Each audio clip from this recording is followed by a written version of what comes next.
Mi nombre es Germán Loedel, soy licenciado en Humanidades por la Universidad Pompeu Fabra de Barcelona. Allí también estudié un posgrado en Pedagogía, una maestría en Estudios de Traducción y finalmente completé mi doctorado en Ciencias del Lenguaje. He sido profesor en universidades de España y también universidades aquí en Colombia, desde donde estamos transmitiendo. Me especializo en las disciplinas humanísticas, que son sobre todo arte, historia, filosofía, y literatura, pero yo también tengo mis propias preferencias. Entonces, en los últimos años me he estado especializando sobre todo en todo lo que tiene que ver con el tema de religiones, de historia de las civilizaciones antiguas y, por supuesto, las lenguas y las escrituras. Entonces, intento combinar todos estos ámbitos diferentes del conocimiento para producir, digamos, revisiones históricas que sean también novedosas y diferentes. Y de la misma manera, en los últimos años también me he dedicado a hacer mis propias propuestas de cursos y conferencias en diferentes escenarios, o bien en cursos, digamos, para adultos, que es el público que más manejo y con el que más me gusta trabajar, además del público universitario, y por supuesto también acompañar y hacer el acompañamiento de viajes culturales, que por ejemplo con The Gallery Travel tenemos una alianza muy especial con la que hemos preparado también diferentes destinos. Egipto es uno de estos destinos y quiero contarles en la charla de hoy por qué desde la perspectiva propiamente humanística se trata de un destino realmente imperdible, fascinante y con un interés, digamos, desde el punto de vista histórico, literario, lingüístico, religioso y cultural en general que no tiene parangón. Entonces, para comenzar la conferencia de hoy, Los invito, las invito, si no lo han hecho ya, a quienes están asistiendo a la transmisión, que por favor apaguen sus cámaras para que podamos tener el mayor ancho de banda posible. Eh, Comentarles que si bien mi charla va a tener una duración aproximada de una horita más o menos, durante esta hora los invito a que vayan dejando todas sus preguntas, todos sus comentarios, todas las observaciones que se les vaya ocurriendo en el transcurso de la charla, porque lo primero que haré cuando termine la conversación es ir allí al chat para intentar atender a todas esas preguntas que ustedes tienen. Entonces, bueno, si hemos comprobado que tenemos los micrófonos y las cámaras apagadas, entonces yo pasaré en este momento a compartir mi pantalla con ustedes, de modo que ustedes también puedan ver algunos de los contenidos gráficos que yo tengo preparados para hoy. Déjenme cambiar aquí de mi modo de edición al modo de presentación. La ponemos la acción, la ponemos la charla desde el principio. De la misma manera, yo intento guardarme por aquí en una esquinita e intentaremos hacer la cámara un poquito más grande. Bien, espero que todos puedan verme y escucharme correctamente, también que puedan ver la presentación en sus pantallas. Quienes están asistiendo a la transmisión pueden también cambiar la disposición del tamaño de las pantallas en sus dispositivos como más cómodo les resulte. Mi recomendación es que mi pantalla sea muy pequeñita porque lo importante realmente es ver los contenidos gráficos y poder escuchar mi voz. Bien, he titulado esta charla Egipto, un encuentro entre culturas y religiones, haciendo o poniendo el énfasis en dos de los aspectos que creo que serán más interesantes a lo largo de el viaje o del itinerario que tenemos preparado para ustedes. Es decir, poner un asunto en la palabra culturas, y fíjense que no estoy hablando de cultura en singular, sino de culturas en plural, porque el objetivo de la charla de hoy será demostrarles también cómo Egipto ha sido un verdadero punto de encuentro, una encrucijada y un crisol, no para una cultura, la cultura egipcia, sino que la cultura egipcia realmente es el resultado de una construcción progresiva, o como si dijéramos por capas, de lo que ha sido el encuentro de distintas culturas que a lo largo de su muy dilatada cronología, más de 5.000 años de historia, han interactuado allí, en ese lugar tan particular del mapa, para crear esa idiosincrasia única que hoy en día nosotros conocemos como Egipto.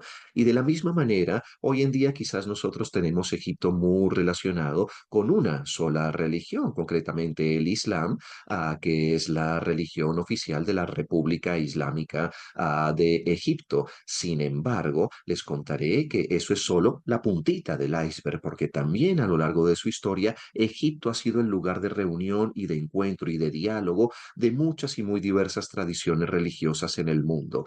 Entonces, esa es toda la riqueza que nos espera durante la charla de hoy. Quiero comenzarla entonces, mostrando algunas imágenes que son quizás las imágenes arquetípicas o que a todos nosotros nos vienen a la mente cuando pensamos actualmente en Egipto.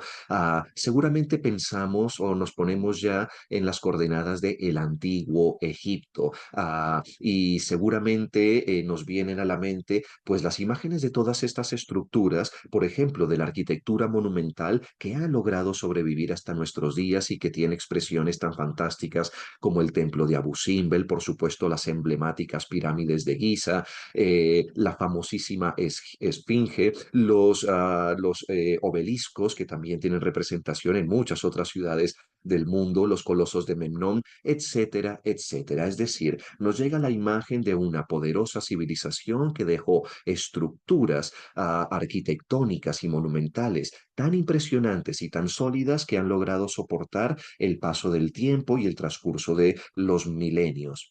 De la misma manera, quizás cuando nosotros pensamos en el antiguo Egipto, nos viene a la mente todas esas expresiones fabulosas del antiguo arte egipcio, que nosotros hemos podido ver, si no en Egipto, también repartidas por todo lo ancho y largo de los principales museos del mundo, que nos dan noticias de expresiones tan geniales como pueden ser su sistema de escritura o sus sistemas de escritura. Por ejemplo, el más famoso y conocido de ellos son los jeroglíficos, pero también de algunas de sus esculturas, también de los papiros papyros, también de las máscaras, de los sarcófagos, también de toda una estética y una iconografía que han logrado sobrevivir el paso del tiempo.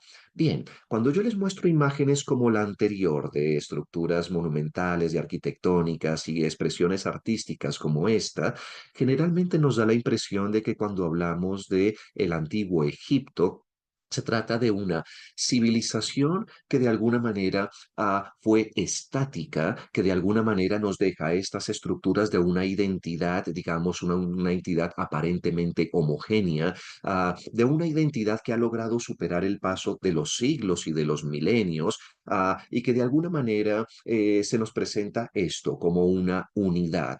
Pero el objetivo de la charla de hoy es contarles que esta es apenas una homogeneidad o una unidad aparente. ¿Por qué? Porque Egipto realmente tiene una historia larguísima. Estamos hablando de una historia que puede remontarse ahora mismo, al menos una historia de la cual tenemos evidencias, al menos 6.000 años. Y resulta que en 6.000 años de historia pasan muchísimas, muchísimas cosas. Entonces, Egipto es mucho más que este collage de imágenes que yo les he ofrecido ahora de entrada. Y para empezar a entrar en contacto con esa tremenda heterogeneidad y con esa mezcla de culturas, de etnias, de civilizaciones, de lenguas, quiero comenzar comentando dos imágenes que nos remontan también o que nos hablan, por ejemplo, de este increíble mestizaje cultural que podemos todavía nosotros atestiguar en el Egipto moderno. Por un lado, en la parte izquierda de la pantalla, ustedes podrán ver el que hoy en día es quizás el objeto más valioso y más visitado del Museo Británico de Londres. Se trata no de otro objeto que la conocidísima piedra de Rosetta. Es conocidísima porque se trata de un documento arqueológico que nos da noticias no de una sola cosa en Egipto, sino que nos da noticias de varias cosas. Fíjense que se trata de una enorme piedra, concretamente es una estela, que está grabada con tres lenguajes o con tres sistemas de escritura diferente. Y cada uno de esos tres sistemas de escritura nos hablan también de una lengua diferente y cada una de esas lenguas diferentes nos habla acerca de una cultura diferente. En el extremo superior de la piedra tenemos una escritura jeroglífica que nos habla acerca del primer sistema de escritura que se desarrolló en el antiguo Egipto. Estamos allá en los albores del cuarto milenio antes de Cristo, uno de los sistemas de escritura más antiguos que existen en el mundo, un sistema de escritura que los egipcios consideraban sagrado y que nos remonta a la época que nosotros hablaremos de los antiguos imperios, concretamente del imperio antiguo y del imperio nuevo. Un sistema de escritura que se prolongó en el tiempo casi 2.000 años y ha sido de los más estables. Sin embargo, en el segundo segmento, en la parte media, de la piedra de Rosetta, tenemos otro sistema de escritura que es el sistema de escritura demótico, que nos dice que nos recuerda que todos los sistemas de escritura, por mucho que puedan durar en el tiempo, se van modificando, se van transformando, van cambiando, de la misma manera que fue transformándose y cambiando la cultura egipcia. Y esta escritura demótica fue una prolongación o un desarrollo ulterior de la primera escritura jeroglífica, es decir, nos dice que todas las culturas, las civilizaciones, a través de sus escrituras y de sus tradiciones literarias también se van modificando. Y finalmente, en el segmento inferior de la piedra, nos encontramos con la escritura griega, con una escritura griega antigua, un tipo de griego muy concreto que es el griego koiné, que nos habla o nos recuerda de que también la cultura griega, o más bien la cultura greco-macedónica, tuvo una importante presencia aquí en Egipto.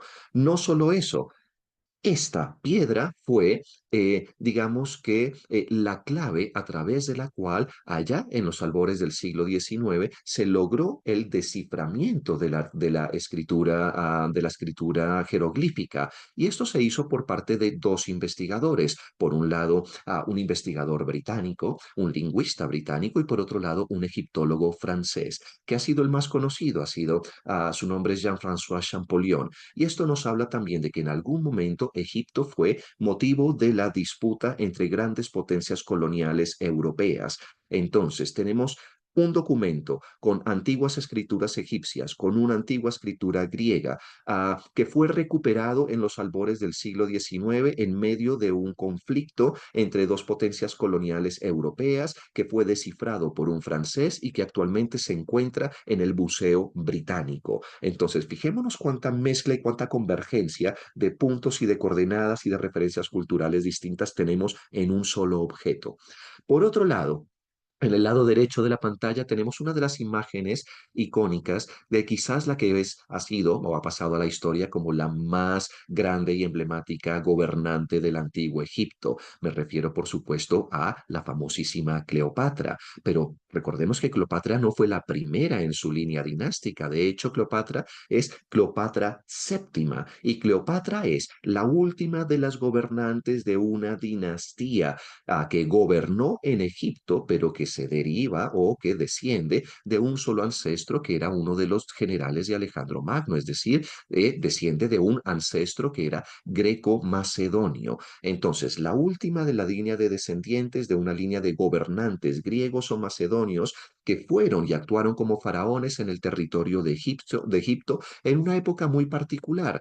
¿Qué época particular era esa? Era la época en la que el gobierno, digamos, de orientación macedonia griega estaba decayendo y al mismo tiempo asistíamos al auge de un nuevo poder en el Mediterráneo oriental. Me refiero, por supuesto, a Roma. Entonces, quizás a través de los relatos tardíos que nos han llegado, obras de teatro emblemáticas como la de Marco Antonio y Julio César por parte del dramaturgo británico William Shakespeare, recordábamos que Cleopatra también fue una figura clave durante ese periodo de transición entre los gobernantes griegos, entre los gobernantes romanos, también nos habla de la historia imperial de Roma, quizás con con las leyendas míticas de sus relaciones amorosas con generales romanos emblemáticos como Julio César, como Marco Antonio, también la relación que en algún momento tuvo con Pompeyo y su propio hijo Cesarión, que en una época también fue delegado como primer heredero de esa provincia romana de Egipto. Al mismo tiempo, precisamente la fascinación que ha despertado en Occidente la figura de Cleopatra por ser una figura bisagra en esta transición y ser una figura femenina de poder, la ha hecho en nuestra época todo lo que llamaríamos hoy en día un ícono pop, un verdadero ícono pop, ya no de la egiptología, sino de la egiptomanía que desde el siglo XIX se despertó en el mundo. Y por supuesto que creo que hoy también es un símbolo para esos movimientos revisionistas que desde un punto de vista feminista intentan encontrar nuevas lecturas acerca de lo que fue la historia. Entonces también diríamos que es una figura emblemática para los actuales movimientos feministas que nos invitan a revisar cuál ha sido la verdadera importancia de las mujeres a lo largo de la historia. Fíjense entonces que en solamente dos imágenes, que quizás no son las imágenes arquetípicas con las que nosotros pensamos en Egipto o las que les había propuesto en las diapositivas anteriores, ya podemos empezar a hacernos una idea de la enorme riqueza cultural, y como les había dicho, esto significa étnica, lingüística, religiosa, etcétera, que podemos encontrar en un destino tan único como es Egipto. Los voy a invitar a hacer a continuación a que hagamos un rapidísimo recorrido, y un rapidísimo y apretado recorrido histórico para que también podamos hacernos una idea de cómo ha sido la superposición y la relación entre todas estas diferentes culturas africanas, asiáticas, europeas a lo largo de esta muy dilatada historia. Les propongo esta primera cronología del antiguo Egipto que nos lleva a la edad antigua y que nos recuerda también que cuando hablamos nosotros del antiguo Egipto no estamos hablando de una sola cosa, sino que al menos estamos hablando de cuatro, cinco o seis momentos muy importantes que nos ayudan a entender precisamente esta cronología.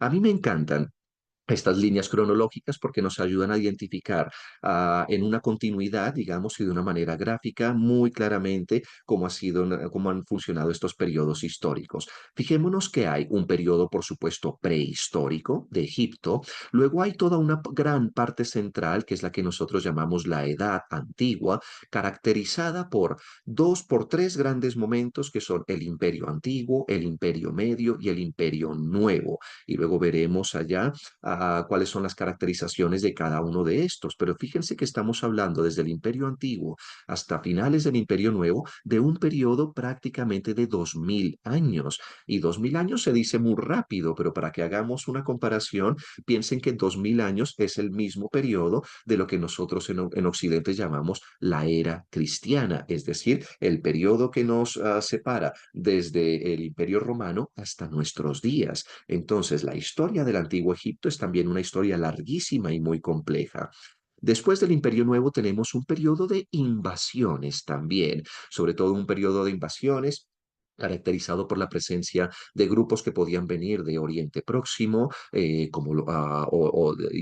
de Mesopotamia, como los asirios, como los Hicsos, o también teníamos presencia de unos gobernantes sudaneses que durante un tiempo estuvieron gobernando Egipto. Entonces tenemos una historia tanto del levante mediterráneo como de el África subsahariana que están ahí presentes. Luego tenemos un periodo también de dominación persa, posteriormente un periodo de dominación griega y posteriormente un periodo de dominación romana. Y todo esto son como capas que se van superponiendo solamente antes de la llamada era cristiana. Luego asistiremos entonces a lo que sucede después o a partir del año 1.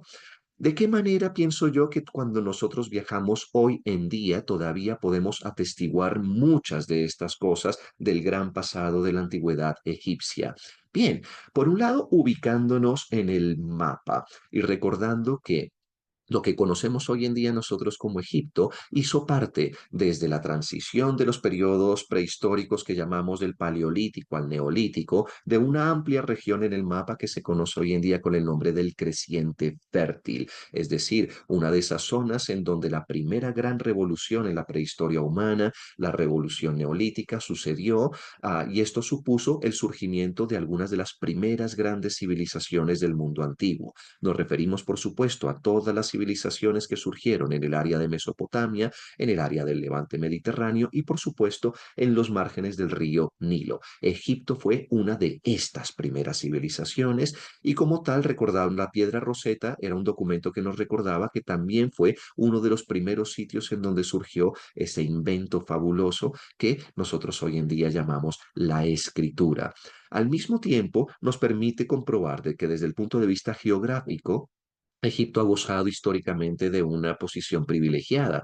¿Por qué? Porque está aquí, en el extremo oriental de Mediterráneo, en la parte, en el en el noroeste de, perdón, en el noreste del continente africano, pero que al mismo tiempo hoy en día es considerado uno de esos raros ejemplos de países transcontinentales, es decir, un país que tiene territorio en dos continentes, concretamente en África, pero también si contemplamos la península del Sinaí, tiene territorios asiáticos. Entonces, un país que está muy conectado con el mundo mediterráneo, que a través de las rutas del desierto y del río Nilo está conectado con el continente también africano, a través de la península del Sinaí está conectado con el continente asiático y con el mundo, por supuesto, mediterráneo y europeo. Entonces, esta posición estratégica en el mapa ha sido precisamente pues lo que ha favorecido que Egipto sea un verdadero punto de encuentro entre diferentes tradiciones, entre diferentes continentes, entre diferentes paisajes también.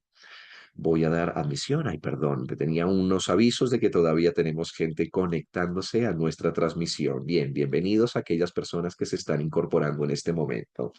¿De qué manera tenemos hoy en día nosotros noticia de lo que fueron estos tres diferentes momentos en la antigüedad que nosotros conocemos como los imperios antiguos, es decir, el imperio antiguo, el imperio medio y el imperio nuevo?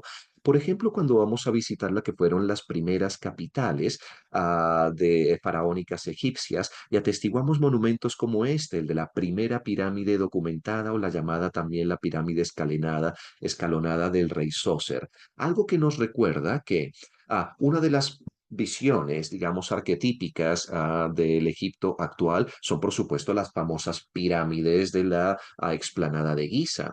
Pero, sin embargo, esas pirámides no surgieron del vacío, no surgieron de la nada y no surgieron perfectamente hechas tal y como las conocemos ahora, sino que fueron el resultado de un largo periodo anterior de ensayo y error, a través del cual los arquitectos, los ingenieros, los albañiles tenían que practicar y tenían que ensayar cómo dar con estos auténticos monumentos que son entendidos en Egipto como máquinas de resurrección. Entonces, estos serán historias que ya podremos contar allí cuando estemos en lugares fantásticos como Saqqara y podamos ver los diferentes ensayos de pirámides que fueron anteriores a las pirámides ya perfectas y acabadas, que son las tres grandes pirámides de Keops, Kefren y Miserinos que nosotros podemos conocer actualmente ahí en el Cairo, que son recordatorios, sí, de algunos de los primeros y grandes faraones del periodo antiguo, pero que no fueron las únicas, ni mucho menos. Y cuando vamos a Egipto, recordamos o podemos atestiguar y descubrir que el territorio está lleno realmente de pirámides que nos cuentan toda una cantidad de historias distintas.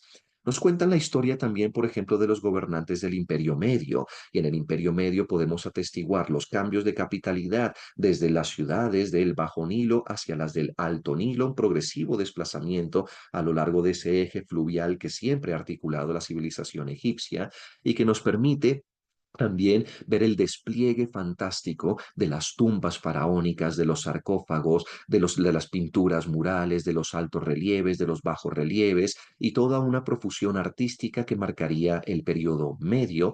Y de la misma manera seguimos avanzando nosotros en el tiempo hacia ciudades increíbles como la ciudad de Luxor, en donde todavía hoy en día podemos atestiguar lo que son los vestigios de la época de mayor esplendor de lo que llamaremos nosotros el Imperio Nuevo.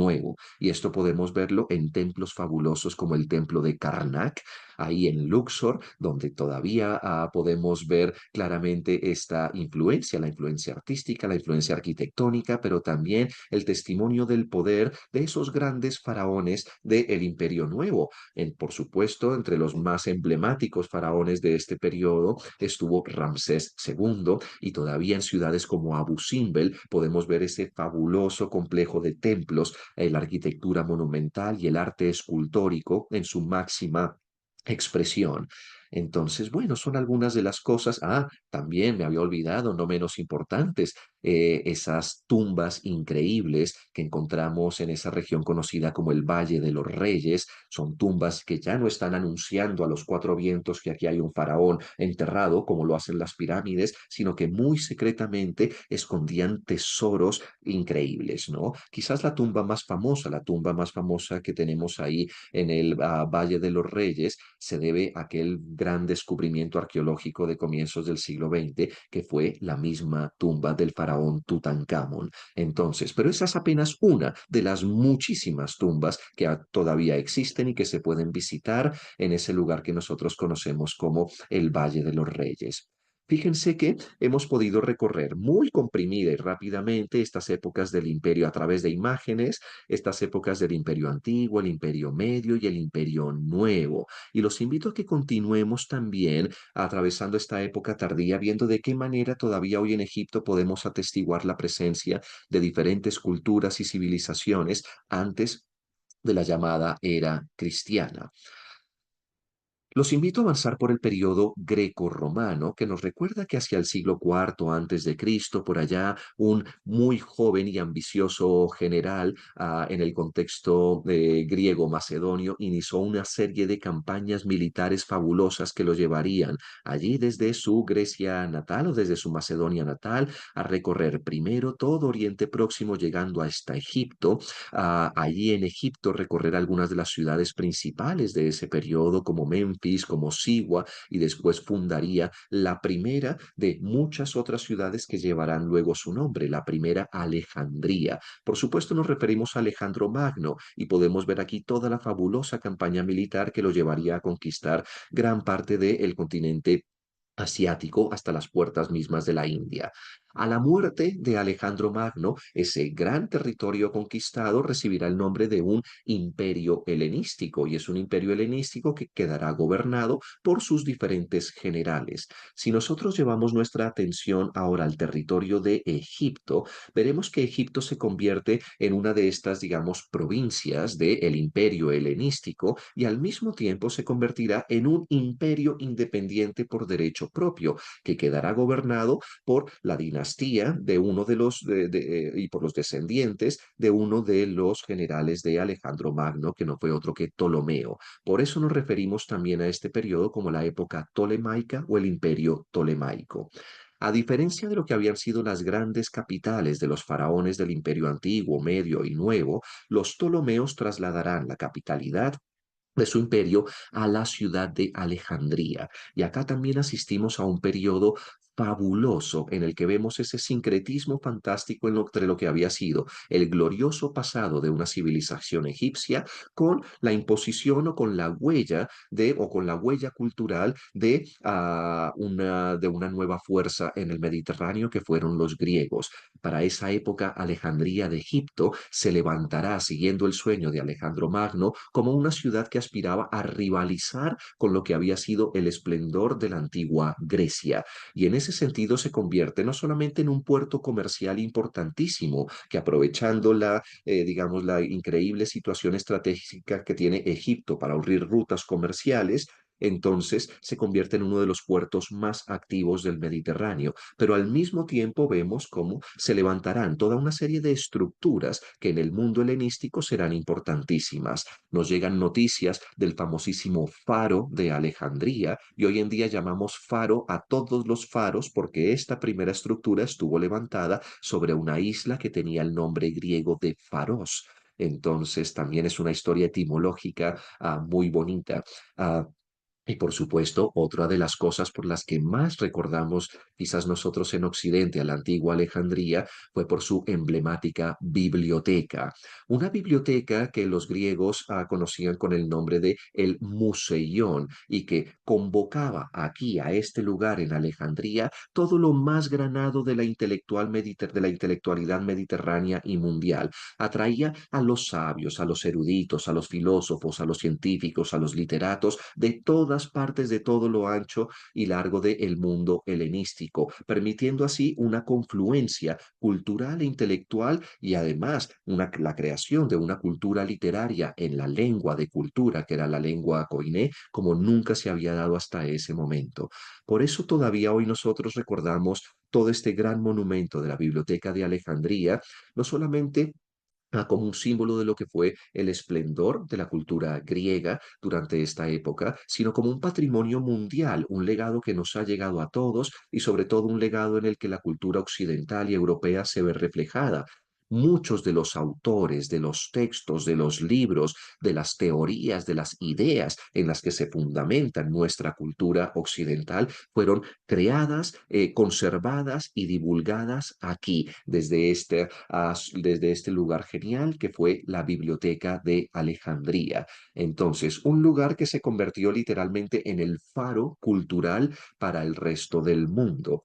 Y cuando vamos avanzando dentro de este periodo romano, y como ya habíamos recordado con la primera imagen de Cleopatra que les propuse, también volvemos a ver aquí a Cleopatra en la imaginación de un artista que nos la representa quizás en esa polémica batalla de Axio en la que se había aliado con Marco Antonio, a quien vemos ahí a través de la ventana de su barca, asomándose también, y nos recuerda lo que fue quizás el comienzo de el declive de esta cultura romana, perdón, de esta cultura griega y el reemplazo por la nueva fuerza que venía a imponerse en el Mediterráneo, que era la fuerza romana. Pero también nos recuerda un periodo en la misma historia romana que fue muy importante, porque recordemos que fue en Egipto en donde se decide la transición de esas posturas administrativas que nosotros llamamos el cambio de la república al imperio. Es decir, fue gracias a lugares como Egipto y a las historias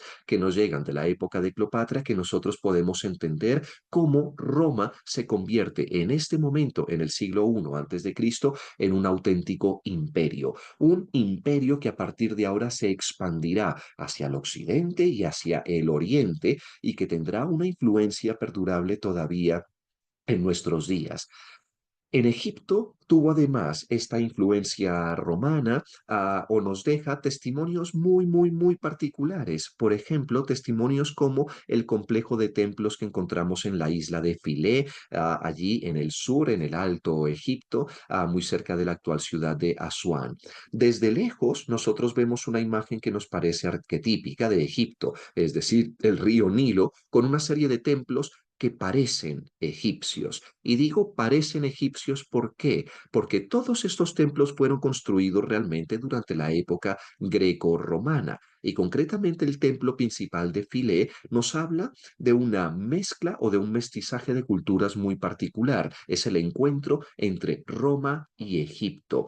Roma se considerará en Egipto como heredera de las tradiciones artísticas y arquitectónicas del antiguo Egipto. Levantará un templo a la manera egipcia, pero el templo es un templo dedicado a la diosa Isis, una diosa que en este momento también han adoptado los romanos como una diosa propia y que les contaré de paso y como curiosidad es una de las diosas que seguramente más tarde en el ámbito cristiano inspirará el culto a la Virgen María. ¿Por qué? Porque la diosa Isis también es una diosa que es madre de un dios, también del dios Horus.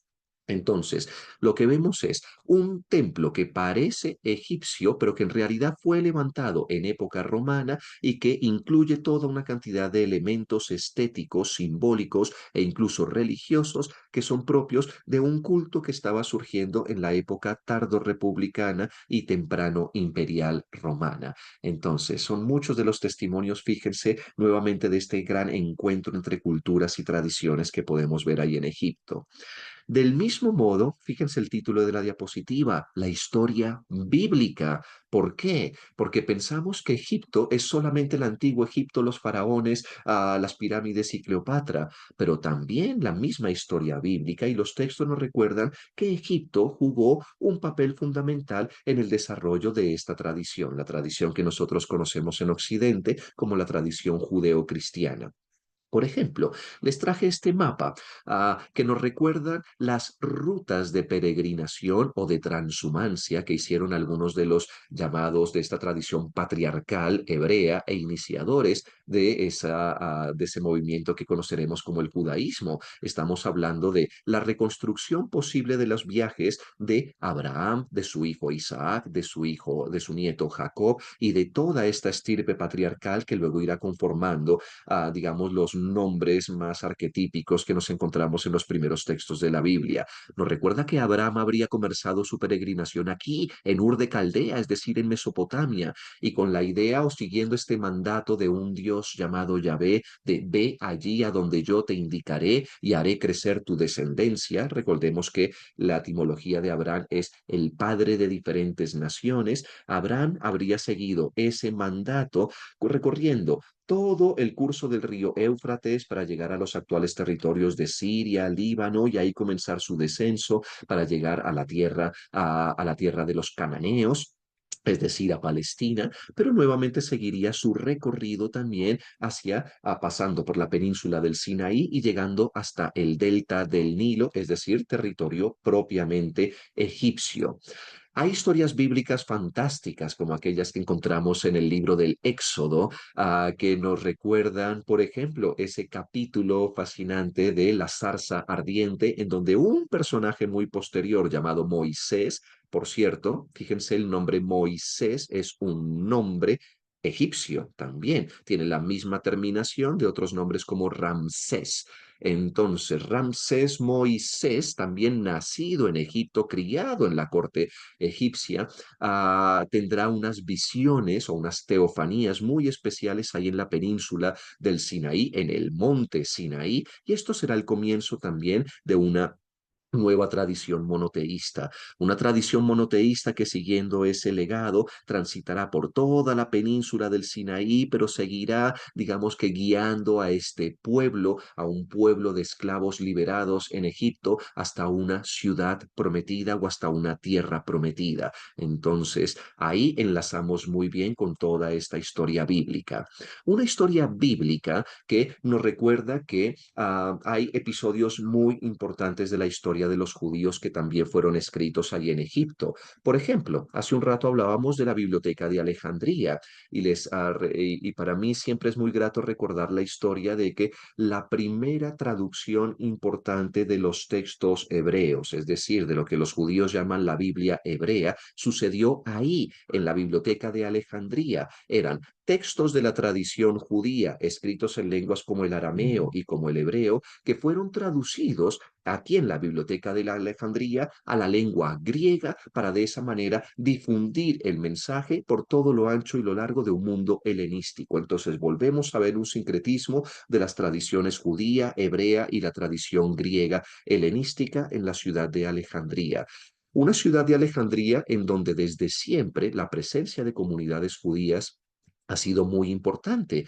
Y un recordatorio de eso es, por ejemplo, hoy cuando vamos a visitar en el Viejo Cairo la existencia de antiguas sinagogas. Una de las más hermosas para mí y también más importantes en la historia de los judíos es es la sinagoga Benesra que podemos visitar ahí en el Viejo Cairo y que tiene una historia muy particular para ellos, porque resulta que a finales del siglo XIX y comienzo del siglo XX en los almacenes, en el altillo, lo que se llama la Genizá, en las sinagogas, se hizo un descubrimiento fabuloso. Fue un descubrimiento de cientos de miles de documentos que durante un periodo tan largo como 1000 años habían sido progresivamente depositados allí y fue gracias a académicos como el académico judío e historiador Salomon Schechter que se hizo todo un trabajo de selección, de catalogación y de ordenación y que permitieron reconstruir no solamente lo que había sido la historia de los judíos desde la época de Alejandría hasta el siglo XX, sino lo que habían sido también sus muchas interacciones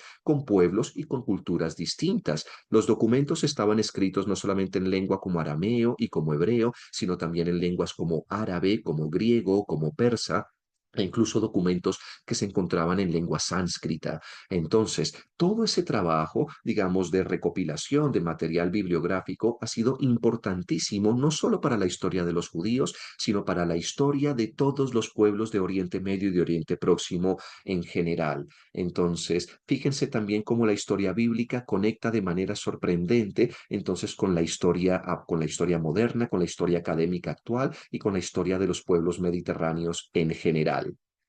Bien, continuando con nuestro recorrido, nos habíamos quedado en Roma, pero recuerden que hacia el siglo IV en Roma, de hecho, cuando hablábamos del judaísmo, debemos recordar que hacia el siglo I de nuestra era, como una escisión o una separación, resultado de un movimiento de reforma dentro del judaísmo, nacerá en el contexto mediterráneo una nueva religión es lo que nosotros llamamos cristianismo. Y el cristianismo que nace en el siglo I, aquí en el levante mediterráneo, muy rápido durante los siglos siguientes empezará a expandirse en el contexto de los dominios del imperio romano. Entonces, fíjense, una tradición judía que nace en el contexto del Imperio Romano y que empieza a expandirse por el mundo mediterráneo, llegando también a los territorios egipcios.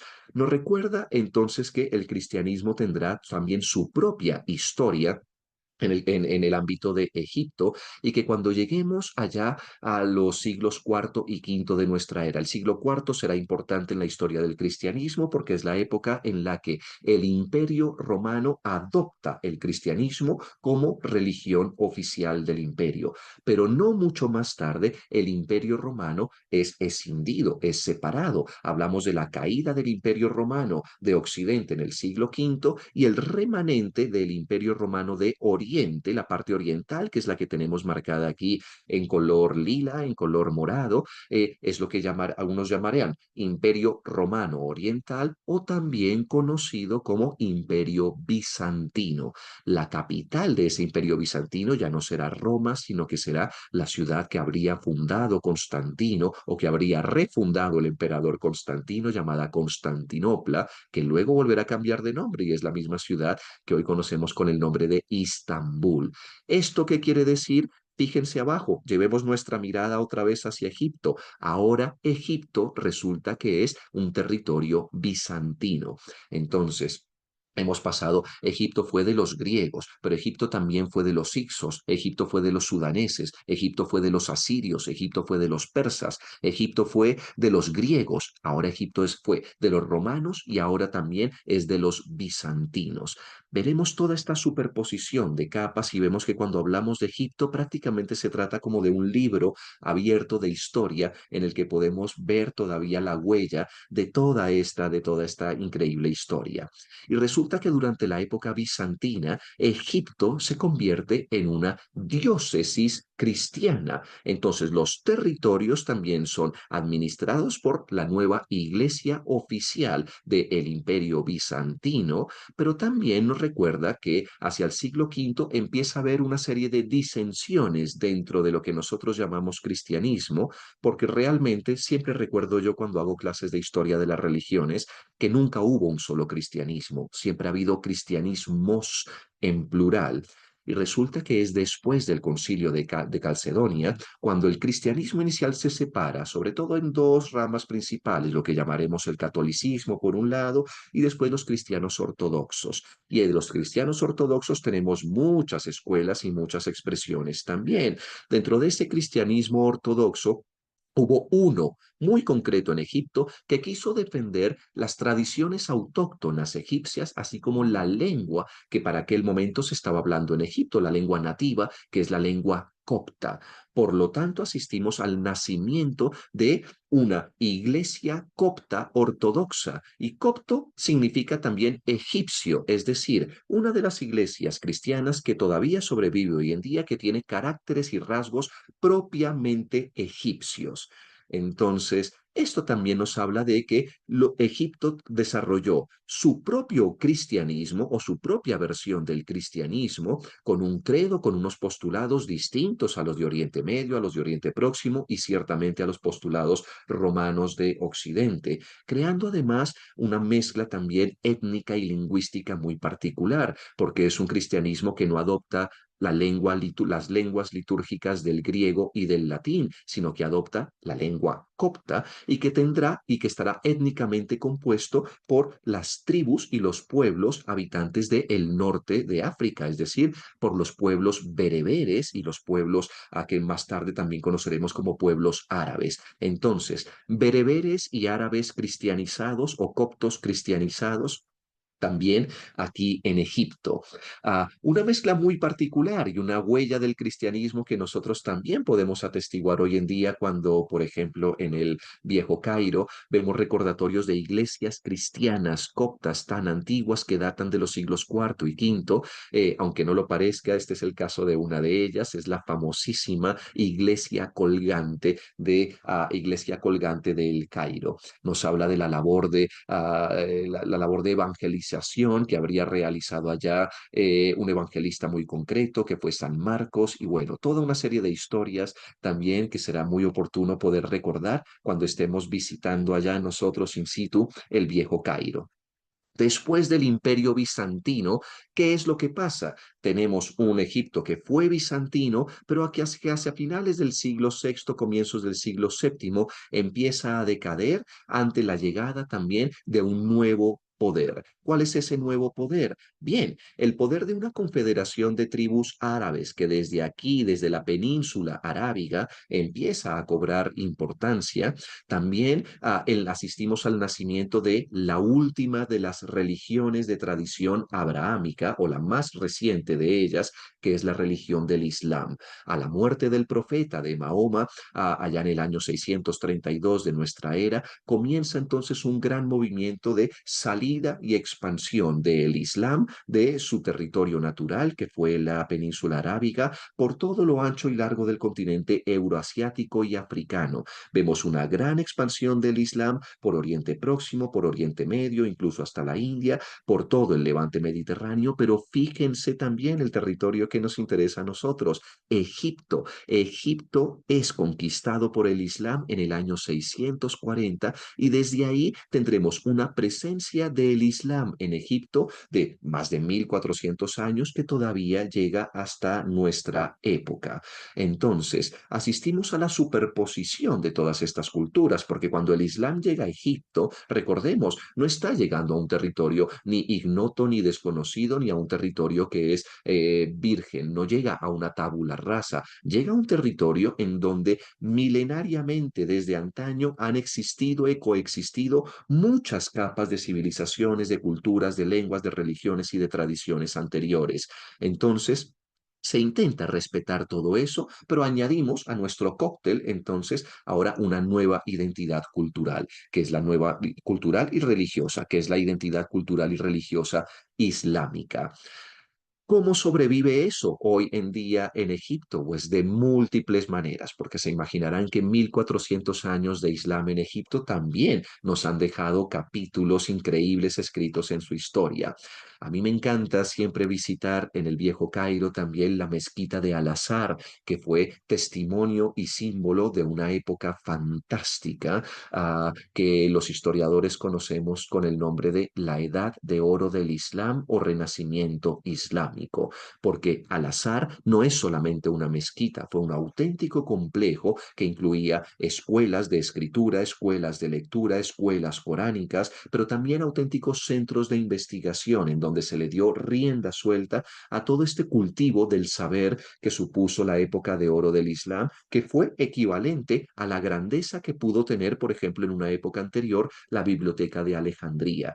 Desde aquí, desde lugares como Al-Azhar, también Egipto se convertirá en un faro intelectual y de cultura para el resto del mundo islámico. También me encanta, siempre que volvemos a ciudades como el Cairo, visitar todo lo que se lo conoce como la fortaleza del Cairo, o también tiene el nombre de la fortaleza de Suleimán. Nos recuerda también, o es un testimonio, no solamente de la época de las cruzadas, en la que fue construida toda esta fortaleza y de ese enorme conflicto histórico que enfrentó a los cristianos y a los musulmanes entre los siglos XI y XIII, sino que es el lugar y es el complejo de palacios desde donde los gobernantes islámicos o musulmanes gobernarán Egipto durante un periodo de más de 700 años. Entonces, cada uno de los gobernantes en Egipto fue dejando allí también su huella que nosotros podemos atestiguar hoy en día cuando visitamos un complejo fabuloso como este. Bien, ¿qué es lo que pasa después de esa época de esplendor o de edad de oro del Islam? Pues bien, asistimos al reemplazo de un nuevo poder, también que desde Turquía, concretamente, empieza a crecer y a hacerse importante por el mundo, por el mundo del Mediterráneo oriental. Hablamos de una serie de pueblos túrcicos, es decir, de pueblos turcos que conservando su propia lengua turca, adoptarán la religión del Islam y dividirán su territorio en diferentes provincias. El Cairo se convertirá entonces en una provincia del Imperio Otomano que está en expansión. Y es un imperio otomano que habría de durar desde esta época, desde el siglo XIV hasta comienzos mismos del siglo XX. Entonces vemos que también después de un periodo islámico nos encontramos con un periodo otomano allí en Egipto.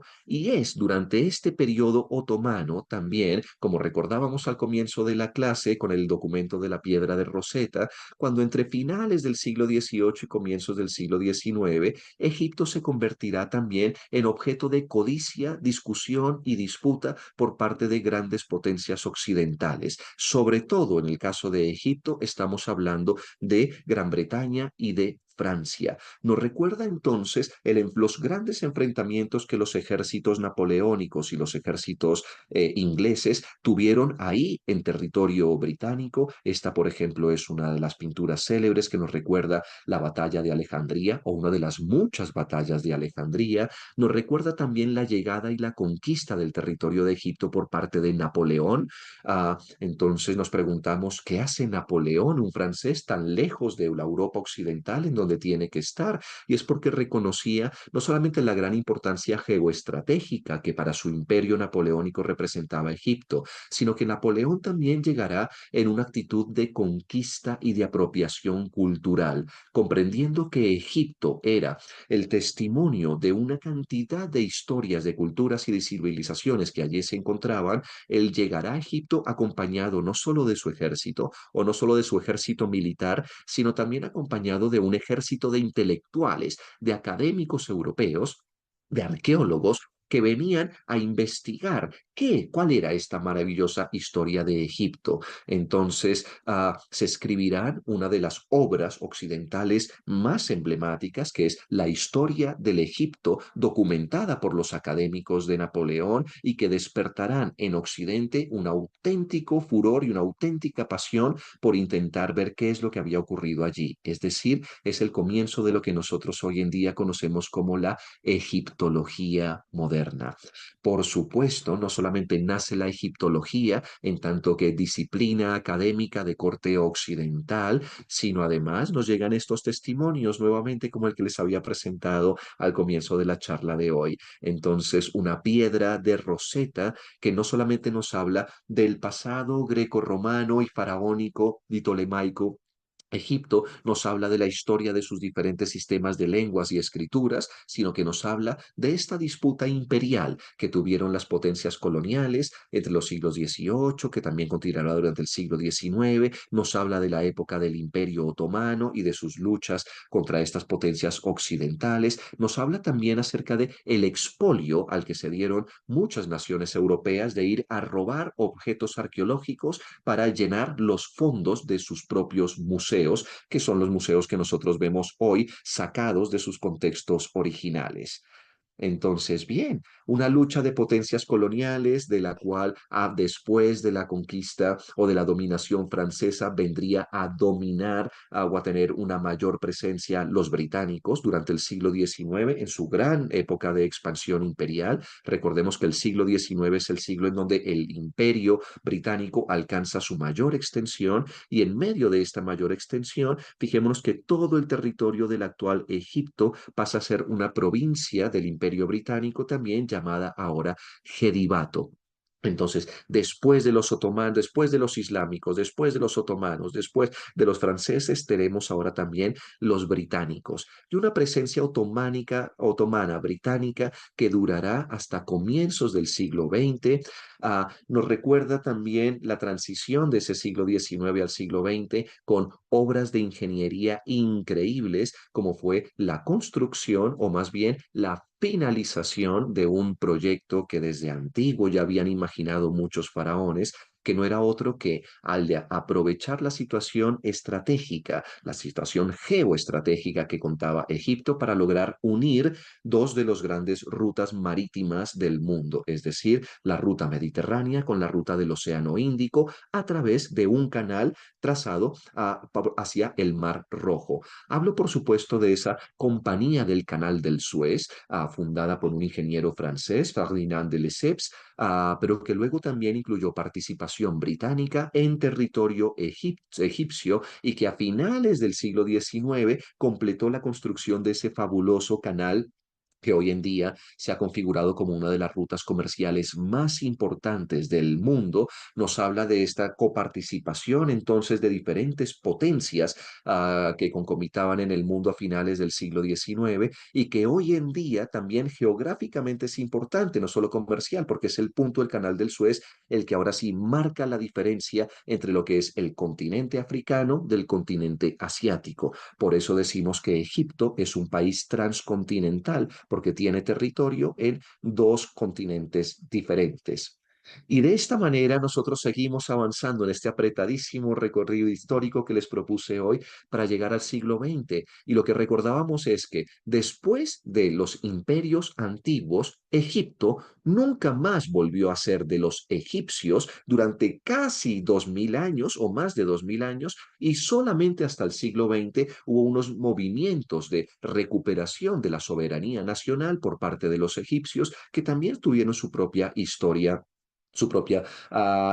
política, que nos ha dejado también a personajes insignes, por ejemplo, el presidente Nasser, que fue el artífice de la liberalización y de la nacionalización del canal del Suez, es una de las fotografías que vemos acá, y que también fue el pistoletazo de salida, digamos, para el Estado moderno de Egipto, tal y como lo conocemos hoy en día. Un legado de Nasser que nos deja también testimonios como este, el de la famosísima presa de Asuán sobre el río Nilo, uno de los grandes emprendimientos de infraestructura que también nos habla de esos esfuerzos que hizo el Estado moderno de Egipto durante el siglo XX para industrializarse y para ponerse al día y a la par del resto de naciones que se estaban desarrollando durante el siglo XX en este periodo. Entonces, bien, y así completamos nosotros una andadura nuevamente rapidísima en la que vemos cómo Egipto durante las últimas décadas ha estado también pugnando por encontrar su propia forma de autogobierno, por hacer respetar su soberanía, y por mantener esta histórica identidad, ¿verdad?, de un pueblo ancestral que ha durado milenios. Lo vimos, por ejemplo, también muestras de esta renovación constante allí a finales de la primera década del siglo XXI, cuando en todo lo largo y ancho del mundo árabe estallarán toda esta serie de movimientos que nosotros conocemos como la primavera árabe, que allí en la plaza central del Cairo, en la plaza Tahrir, tuvo también un epicentro muy importante desde el cual irradiaría este gran movimiento de irradiación, incluso pro-democrática, hacia el resto de países árabes, un proceso en el que todavía vemos las consecuencias hoy en día. Bien, chicos, han tenido mucha paciencia ustedes aquí, hasta este momento en nuestro recorrido. Simplemente también finalizar esta charla contándoles que de toda esta fabulosa amalgama de culturas, de este mestizaje, de civilizaciones y de religiones y de influencias internas y externas, podemos nosotros ver todavía hoy en Egipto. Me encanta ver fotos como esta que nos hablan de una ciudad del Cairo absolutamente moderna, absolutamente cosmopolita, en la que podemos ver cómo se conjuga la historia del siglo XX y del siglo XXI, pero también con todo ese legendario pasado, un pasado cuyas historias a lo mejor nos vienen contadas por el emblemático río, el río más largo del mundo que todavía sigue fluyendo por el medio de la ciudad, y que no solamente arrastra limo y arrastra mercancías, sino que arrastra todas las historias que desde milenios nos tiene que contar una tierra milenaria como Egipto, un lugar en donde todavía paseando por todas y cada una de las calles de sus ciudades podemos ver, y atestiguar y vivir el sabor, el olor, la textura, el clima de lo que ha sido toda esta superposición, digamos, de culturas, de civilizaciones, de lenguas, de etnias y de religiones que están muy vidas a cada uno de los pasos que nosotros vamos recorriendo por sus callejuelas. No tenemos solamente el testimonio monumental de la grandeza de lo que fue el antiguo Egipto, ¿verdad? En testimonios como en manifestaciones como las pirámides, como la Esfinge, como sus grandes restos arqueológicos. Tenemos todavía hoy en día la comodidad y el placer de disfrutar de lo que es navegar por este milenario río a través de esos cruceros por el Nilo, que nos permiten desde una vista privilegiada, es decir, desde el río, poder ver todo este conjunto de templos, de palacios, de monumentos, que allí se encuentran. Y otra de las vistas que me encanta siempre mostrar es esta, la vista de la bahía de Alejandría, en donde desde el año 2002 quiso también recuperarse lo que había sido el legado o el testimonio, de esa fabulosa biblioteca antigua de Alejandría, que no solamente fue un símbolo del esplendor del mundo helenístico de aquella época, sino que fue un auténtico baluarte baluarte de lo que ha sido nuestra cultura occidental desde entonces y que desde el año 2002 se concreta en el nuevo edificio de la Biblioteca Alejandrina, que también digamos que ha asumido el testigo de todo de ese importantísimo legado cultural. Bueno, terminar entonces ya nuestra pequeña charla del día de hoy, recordándoles que esta fue una charla que es el preámbulo a lo que será ese viaje que he diseñado, cuya ruta he diseñado muy especialmente para ustedes, para que el viaje cultural a Egipto sea una auténtica experiencia de aprendizaje. Y además se llama de un viaje cultural que hacemos con The Gallery Travel, porque ponemos el acento no en tanto en los aspectos del ocio y la recreación, sino en los aspectos de aprendizaje que más podemos rescatar. Entonces, es un recordatorio de que en nuestro itinerario vamos a visitar algunos de los lugares de mayor interés que han sido catalogados hoy en día por la UNESCO dentro de su patrimonio mundial. Visitaremos lugares como la antigua Tebas y la necrópolis, allí en lugares como Luxor, los templos de Karnak, el Valle de los Reyes y el Valle de las Reinas. Visitaremos, por supuesto, en el delta del Nilo, las primeras capitales faraónicas como Memphis y su necrópolis. Visitaremos, por supuesto, como debe ser, las pirámides de Giza, pero también toda esa explanada de ensayo de pirámides que les comenté que suponen Dashur y Dakkara. Como gran diferenciador en nuestro viaje visitaremos un oasis, el oasis de Al Fayum. Visitaremos también el Cairo histórico, por supuesto la antigua ciudad de Alejandría, incluida la nueva biblioteca de Alejandría. Entonces, bueno, creo que es un itinerario y un recorrido en el que hemos hecho el esfuerzo de intentar conjugar y aunar todos y cada uno de los aspectos de esta riquísima y muy heterogénea historia de encuentros, de encrucijadas, un crisol de culturas, de mestizajes que he intentado contarles y resumirles durante nuestra apretadita charla de hoy. Con esto, cierro entonces nuestra conferencia titulada Egipto, un encuentro entre culturas y religiones. Espero que haya quedado de sobra justificado porque hablamos de culturas y religiones en plural y no de Egipto, cultura y religión en singular. Cierro a continuación mi presentación, dejo de compartir pantalla con ustedes. Y por supuesto que el protagonismo lo tienen ahora todos los participantes que quieran abrir sus cámaras, micrófonos o quieran manifestarse con los mensajes allí en el chat. Muchísimas gracias. Gracias, profe, por esta presentación tan maravillosa y pues un gran abrebocas a lo que va a hacer este viaje a tu lado. Eh, entonces, nada, pues súper invitados para que por favor nos dejen aquí. Somos de México, ¿podríamos encontrarnos en Madrid? Claro que sí, con mucho gusto, porque es que aquí no vemos el nombre. Déjanos acá el nombre, el correo electrónico y el número de celular y claro que si nos podemos encontrar en cualquier parte del mundo, podemos encontrarnos en Madrid o si son los que viajan por Estambul, pues por Estambul o ya nos encontramos en el Cairo, todo esto lo organizamos nosotros. Se necesita visa para entrar a Egipto, pero la visa también la tramitamos nosotros. Entonces, bueno, eso es como a grandes rasgos. Realmente esto es algo muy pequeñito, es con la idea que nos dejen la información de ustedes, el teléfono y el correo para poder tener un contacto más personalizado y enviarles, como les digo, el PDF del itinerario, el video de esta charla y llamarlos, ¿no? Y hacer, no sé, se me ocurre que también pues podríamos hacer, si alguien aquí ya definitivamente está interesado, a mí ya me han escrito aquí en el celular las personas que a raíz de esta charla, pues tomaron la decisión y ya quieren viajar, que nos dejen sus contactos y podemos hacer esta semana para ya una reunión para los interesados realmente en el viaje, para que sea algo mucho más concreto eh, y hablemos ya de cómo son los pagos. Los pagos, pues obviamente es un programa en dólares, entonces se puede pagar en dólares, se puede pagar con tarjeta de crédito. Entonces tienen todas las posibilidades para lo del pago. Bien, entonces, profe, vamos a leer aquí unas preguntas que dicen, bueno, pregunta Ligia Echeverry, una gran viajera y amiga de Gallery Travel, que si en el 2025 viajamos. Claro que sí, vamos a viajar, pero hombre, aprovecha esta oportunidad, porque es un viaje obviamente diseñado por el profesor y pues que en esta fecha pues está disponible, ¿no? Acordémonos que él no, no es que esté libre todo el tiempo para arrancar a Egipto, entonces aprovéchalo ahora. No podemos ir en las fechas indicadas. Bueno, gracias, excelente charla, muy buena conferencia, gracias a Gallery Travel y al profesor Germán. Mil gracias, Germán, como siempre, un placer aprender de historia contigo.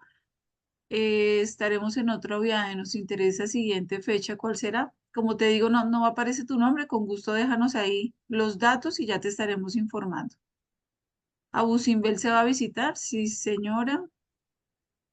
No ¿Qué solamente, fecha? si me permites, Diga. Sandra, no solamente vamos a visitar a Simbel y Bonn, sino que fíjate que hemos intentado también en el diseño de nuestro itinerario, alejarnos de lo que son los circuitos más típicos que suelen ofrecer la mayoría de agencias. Esa es la ventaja de que de Gallery Travel tenga más de 20 años trabajando en Egipto, que conocemos la manera de desviarnos, digamos, de los circuitos más tradicionales y hemos incluido no solamente destinos, sino además cronogramas y experiencias muy diferentes. Es decir, hace parte de nuestros diferenciadores. Por ejemplo, la mayoría de tours cuando van a Abu Simbel lo hacen siguiendo las excursiones típicas que son o bien en carretera, para la que hay que salir muy temprano desde Asuán, son casi 3 horas y media en carretera, se visita Abu Simbel casi que a toda velocidad y se regresa al final del día para que no les caiga la noche. Entonces, nosotros hemos hecho el esfuerzo de que la visita a Abu Simbel no la haremos en carretera, la haremos en avión. Además, ¿para qué? Para poder aprovechar no solamente todo el día cuando llegamos a Abu Simbel, sino que además nos quedamos a dormir en Abu Simbel, disfrutando además el que es uno de los espectáculos nocturnos y de luces más impresionantes. ¿Para qué? Para luego volver y regresar en avión a Asuán también al día siguiente y de esa manera exprimirle toda la experiencia el mayor tiempo posible en Abu Simbel y también tomar el crucero en descenso. ¿Para qué? Para que eso nos permita conocer diferenciadores como el oasis de Al-Fayum, como el Valle de las Reinas, que generalmente no está incluido en la mayoría de tours tradicionales que intentan compactar el crucero y esas visitas, digamos, en 5 u 8 días. Y también visitaremos lugares increíbles, nos alejaremos de la ruta más convencional para ir a visitar el templo de Dendera, que tampoco está incluido. Y por supuesto, eso termina en nuestros diferenciadores, también incluyen las visitas en la ciudad de Alejandría, ah, a la que le vamos a dedicar más de un día y donde nos quedamos a dormir también, a diferencia de los tours convencionales que van y vuelven del Cairo en el mismo día, haciendo que sea muy pesado. Entonces, el acento lo hemos puesto en intentar aprovechar al máximo el tiempo y las experiencias para sacar todo el aprendizaje posible. Gracias, profe. Bueno, Amandita, que ya está inscrita, ella nos pregunta cuál es el clima. Es uno de los mejores climas, ¿no, profe? No es tan caliente, aproximadamente entre más un clima como Medellín, ¿no? 24, 25 grados, más o menos. Sí, depende de dónde vayamos. Sabes que noviembre, diciembre es una de las mejores épocas porque no hace el calor agobiante que nos impediría recorrer el desierto. Recuerden de todas formas que es un ejercicio, que es un recorrido longitudinal a lo largo del Nilo, que va de norte a sur. Entonces, las temperaturas van cambiando conforme uno va cambiando de latitud. También, ¿esto qué quiere decir? Que nos encontramos con un clima más de invierno mediterráneo en ciudades como Alejandría, nos encontraremos de un clima más continental y seco y un poco más frío, como dice Sandra, más parecido al de Medellín en el Cairo, pero conforme bajamos nosotros al desierto también nos encontraremos durante el día temperaturas, digamos, cálidas, pero durante la noche un poquito más frescas. Entonces, lo lindo también es que depende de la ciudad, vamos a ir teniendo diferentes temperaturas, pero en general es una de las épocas más recomendadas. O sea, se recomienda entre octubre y marzo, es de las mejores épocas para visitar Egipto porque el calor no es tan intenso ni tan agobiante. Así es. Bien, ¿qué otra pregunta? Bueno, ya a Carlos y también aquí a Marilú en México. Bueno, ya tenemos el contacto, ya les vamos a enviar la información de todas maneras. Nada, es súper invitarlos a que se unan al viaje. O sea, yo sé que después de que les enviemos mañana ya la charla, si la tenemos hoy, eh, lista, pues se las volvemos a enviar con toda esta información a sus correos electrónicos, a los que se inscribieron se las volvemos a enviar. Anímesen, es uno de los destinos más fascinantes. O sea, es un programa diseñado por Germán y adicional, pues con toda la experiencia y como les digo, nosotros somos una agencia colombo-egipcia, realmente. Entonces tenemos pues obviamente todas las ventajas en este destino. Entonces, no se pierdan la oportunidad. La fecha es 22 de noviembre al 8 de diciembre. Eh, es un destino maravilloso. En serio, no se lo pierdan. Ese vuelo en el globo por el Valle de los Reyes es de los más bonitos que se puede hacer también. O sea, es de verdad que es un viaje espectacular. A veces uno escucha mucho de eso, ¿no, profe? Hemos tenido gente que hace muchos años, porque nosotros pues obviamente tenemos un grupo de pasajeros que siempre ha viajado desde, imagínate, 22 años que tiene Gallery Travel, que ya viajaron a Egipto, ¿no? Pero obviamente uno viaja a Egipto y hoy en día no es el mismo. Entonces también invitados, el que ya viajó, para que conozca este Museo de las Civilizaciones nuevo, es espectacular, es muy dinámico, no es cansón, pues que a veces uno dice, bueno, visita de museo 3, 4 horas, no, este es un museo que se visita bien, chévere, entonces vale mucho la pena. Como les digo, hay una sorpresita, ¿no? Para los que se inscriban de aquí al 15 de septiembre, no se la vayan a perder. No les voy a decir ahorita qué, simplemente dejen el correo, el teléfono y ya comercial, el departamento comercial se va a ir comunicando con ustedes y pasaporte en mano, regalito en mano, ¿vale? Entonces, pues mi profe, muchísimas gracias como siempre por acompañarnos y deleitarnos con tu charla y a todos ustedes también gracias por acompañarnos. Un feliz fin de semana y pues sigamos conociendo el mundo a través de la historia, el arte y la cultura con The Gallery Travel y los profesores. Gracias a todos ustedes. Gracias. Los dejamos con el video para que se sigan animando, profe.